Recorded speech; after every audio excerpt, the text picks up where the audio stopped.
Je vais essayer de faire une petite introduction en français. Je salue déjà toute l'Assemblée. Je voudrais tout simplement commencer par dire que, à mon avis, il n'y a rien de nouveau sous le soleil. Sous le soleil de Macky Sall depuis maintenant une dizaine d'années. On assiste à cette traque, à cette liquidation d'adversaires politiques et rien n'a changé. Macky Sall est dans la même logique.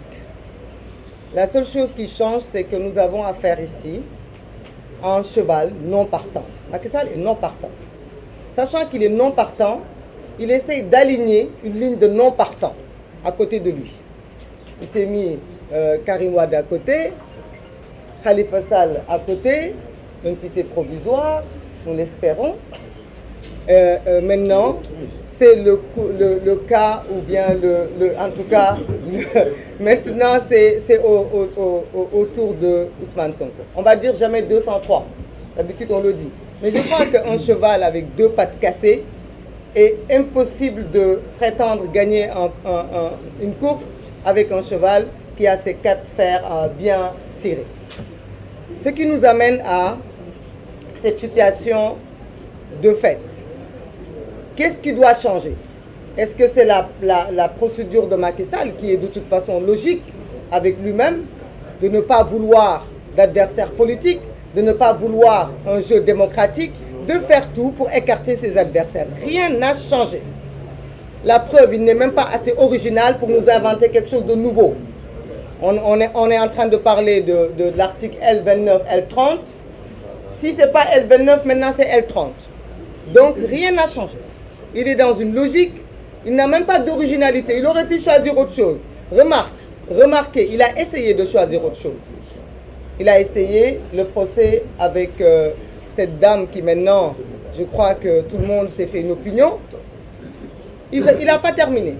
Mais entre-temps, ils se sont dit à un os, on va s'accrocher à cet os de diffamation. Et comme par hasard, M. Mame Mbaye Niang, qui hier était content d'avoir 2 mois de condamnation de sursis, hier il jubile parce qu'il a 6 mois. Qu'est-ce qui a changé entre il y a 1 mois, la condamnation de 2 mois avec sursis, à celle d'hier de 6 mois avec sursis? En réalité, la seule chose qui a changé, il faut que l'opinion internationale le sache, c'est le rêve d'inéligibilité qui plane sur la tête du président Ousmane Sonko. Je dis un rêve parce que c'est un rêve de Macky Sall. C'est aux Sénégalais de décider si ce rêve sera une réalité ou pas. Ce sera aux Sénégalais de déterminer est-ce qu'ils accepteront que Macky Sall continue ce cauchemar qu'il est en train de nous faire vivre, c'est-à-dire éliminer ses adversaires politiques, ou là on va l'arrêter, le stopper pour de bon. Je crois que ça suffira pour la version française. Je suis beaucoup plus pertinente en Wolof. Je vais m'en aller dire ce que je pense du fond de mon cœur. Li ma bëgg a wax rek mooy di nuyu askanu Sénégal yëpp di wax ne man jàpp naa ne dara beesul ci li xew fii démb. Am nañu ci nag mbetteel am ci naqar waaye foog naa ne kenn ci ñun nelawul woon kenn ci ñun géntul woon ni itam procédure yi niñ leen doxalee que président Macky Sall du leneen la doon wut lu dul lii li mu doon wut mooy lii mu jéem a def démb mooy une condamnation de 6 mois pour mën a am possibilité bloquée Ousmane Sonko ci candidature ndaxte moom dafa nekk ab genre koo xam ni moom xam na ni bokkul dégg naa léegi ñu ne ñëpp bokk ñëppay bokk ba mu des moom du bokk mënul bokk amul sañ-sañu bokk amul waxtaan bu mu mën a waxtaan ba ñëpp bokk ndax ñëpp boobu moom te la bokk te moom mënu cee bokk mën na nag doon ñeneen ñi bokk fexe na ba moom comme non partant la ndaxte moom dafa am handicap ñu ne ko yow mënoo dem muy wut nag ay moroom yu mu aligné ne yéen it mënu leen dem comme nag ñoo yem comme ni ñuy wax sax xaw ma bukki bu bëggee bu amee lu ko dal day wut ay moroom moom ci tànk yooyu la ne man mënumaa dem dinaa fexe ba wut kaddu yee rafetul moo tax ma yem ci foofu mën naa fexe ba parce que samay wolof xaw naa xóot tuuti mën naa fexe ba jéem a lijjanti ay nit yoo xamante ne moom ñoo ma bokk mbir ci tànk yooyu la nekk dama ni loolu dara beesu ci parce que loolu kese moom képp loolay xalaatam loolay xam-xamam bu toog fii ci réew mi lii bees mooy ñun suñu taxawaay mooy taxawaayu askan bi loolu mooy bees te foog naa ne nag sant naa yàlla bi ma gisee taxawaayu Yewwi Askan Wi ak li ma dégg ci ñoom parce que jàpp naa ni fii amul kenn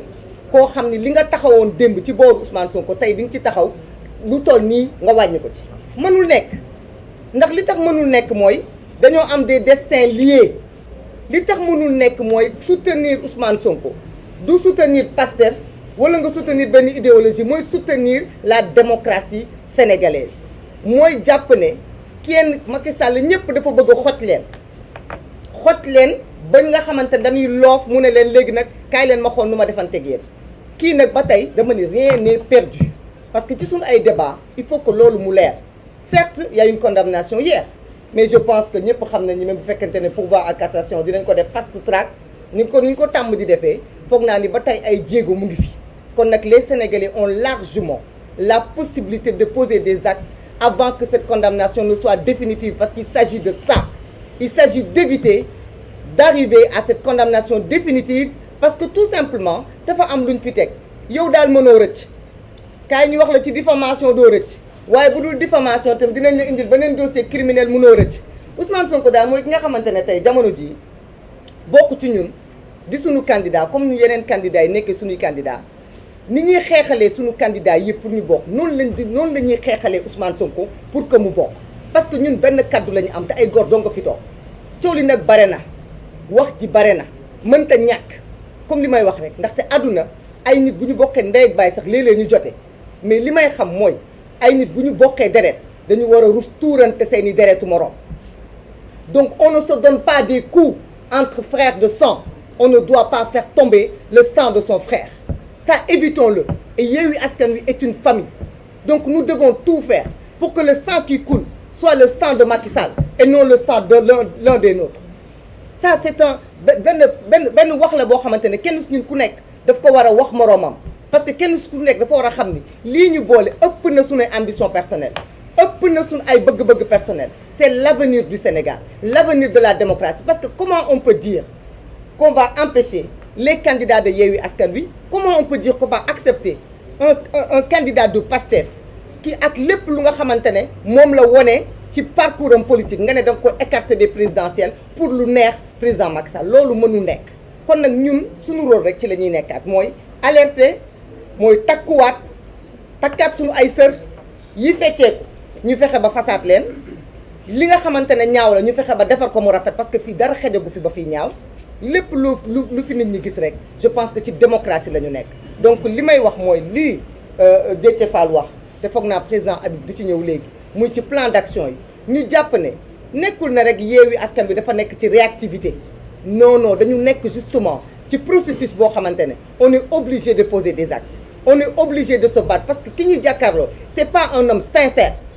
Macky Sall n'est pas sincère il n'est sincère à rien il n'a aucune sincérité en lui parce que manque de sincérité weesuwul nga toog une génération lëmm xool un avenir xool le Sénégal nga ne yow da ngay choisir quelle est la destinée de ce Sénégal là ça c'est ne pas être sincère avec toi-même parce que bu ñu ko defoon moom du bokk bu ñu ko defoon moom du jiite Sénégal alors on a beau dire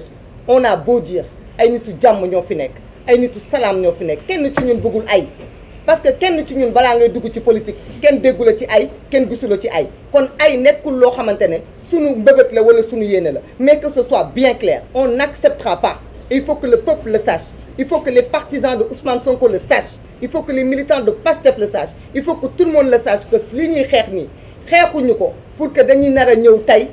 di xool lan moo neex ma Samba lan moo neex ma dem on est obligé d'aller jusqu'au bout parce qu'il y va de la survie de la démocratie et de l'avenir des jeunes de la jeune génération de ce pays-là nous nous battrons nous serons debout nous serons déterminés et nous irons jusqu'au bout lu ñu koy dooleel nag mooy ñu jàpp ne benn ennemi nekkul fii ci table benn ennemi nekkul fii ci table benn adversaire la ñu am bu ñu ko fàtte benn adversaire la ñu am mooy président Macky Sall kon nag si les gens ont à tirer que tout le monde se retourne et tire sur le président Macky Sall qui est lui seul coupable de cette déchéance de la justice coupable des conditions difficiles des populations qui est lui seul coupable de la situation actuelle que nous sommes en train de vivre nous réitérons notre solidarité bien sûr à Ousmane Sonko et nous disons que au-delà de ces procédures par rapport à cette diffamation, il y a d'autres procédures, mais qu'il sache que nous serons toujours à côté de lui. Je crois que lui, il n'a même pas besoin qu'on le dise, mais que l'opinion le sache. xam ni fii kenn bàyyiwu fi kenn beddiwu fi kenn du fi changer benn fusil d'épaule kenn du fi changer lenn looy doxee li ñuy def rek mooy ca lañ nekkoon ci loolu la ñuy nekk ba tey mooy continuer combat démocratique bi fexe ba ki warul bokk moom bu mu bokk mais ñi war a bokk dañuy bokk par la force te loolu moom mënu ci dara maa ngi leen di remercier. Merci madame.